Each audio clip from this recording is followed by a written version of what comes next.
So you're an American who wants to move to Norway. You're not ready for the religiousness of Norwegian culture. Yesterday we had a holiday, and Norwegians call it something which directly translates into Jesus Heaven Jump Day, Kristi Himmelfartsdag.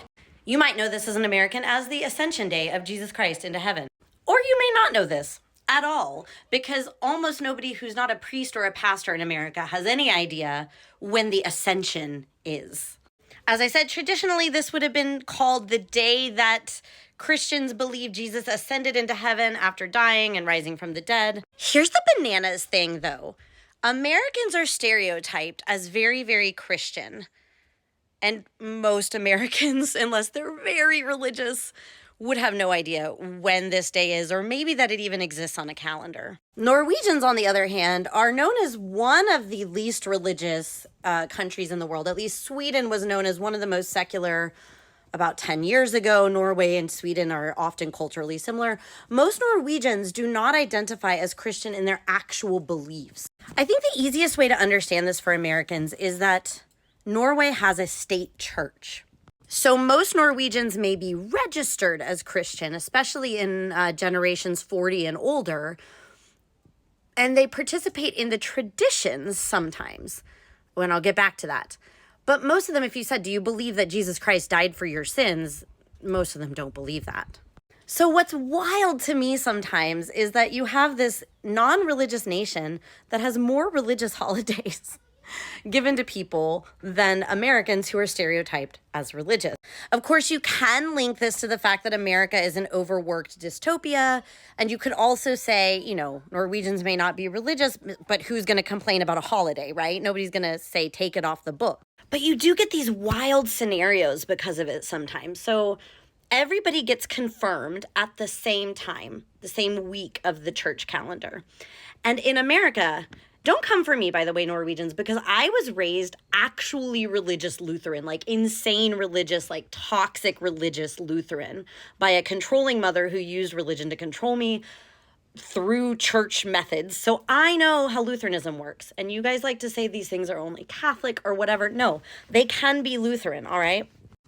In America, if you are confirmed in the Lutheran church, that is like a boring Bible thing. I had to repeat things about like Jesus dying for my sins. I had to recite Bible verses in front of a crowd, and I was given the gift of a Bible. In Norway, confirmation is basically like okay, but let me go back. In America, confirmation is a bit like a bar mitzvah. Like it's an important, like you're an adult in the eyes of the church. It's very religious. In Norway, it's like the party part of the bar mitzvah, or like a quinceañera, sweet 16. It's just like a coming of age tradition. So people still celebrate it, and they might go to church as a family that weekend, the way some people go on Christmas and Easter for the tradition. But it's not like when I grew up, where I grew up, where it's like, do you believe in Jesus? Are you going to take responsibility for your sins now? Similarly, because you're an adult in the eyes of the church in Lutheranism in America, when you get confirmed, that's when you, like, again, take responsibility for your sins. Lutherans that are very religious baptize as children, okay? All of this led to like a bizarre experience where I was at church this Sunday. I didn't know it was Confirmation Sunday. Everybody's in bunads. And these kids get up on the stage. They're getting confirmed. And they've gone through confirmation class. It's a bit of a new age church. So older order religions think you get baptized as a baby because in the medieval times, they thought, okay, baptize them so they don't go to hell.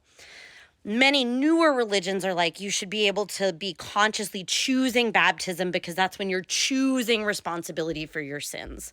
You can see like the Lutheran church I was raised in, the parent baptizes the kid on their behalf as a baby. Then as they get older, then you choose confirmation. So I was in a weird situation where I'm sitting in church, everybody's getting confirmed. This kid gets on the stage, she's gone through confirmation class, and that has made them decide to get baptized. As an American, I did a double take because you would never have a situation. Yes, you have some churches where adulthood begins at baptism as a 14 or 10-year-old. You have some churches where adulthood in the church begins at confirmation. Never in America could you have a church, because these are theological things in America. You could never have a church where somebody used confirmation to decide to get baptized. So I'm just sitting there. I'm like, my head is spinning around 360. How can you what? You decided to, It's because confirmation here is pretty much purely cultural. You get gifts, you dress up, you get a bunad. Whoa, such different concepts.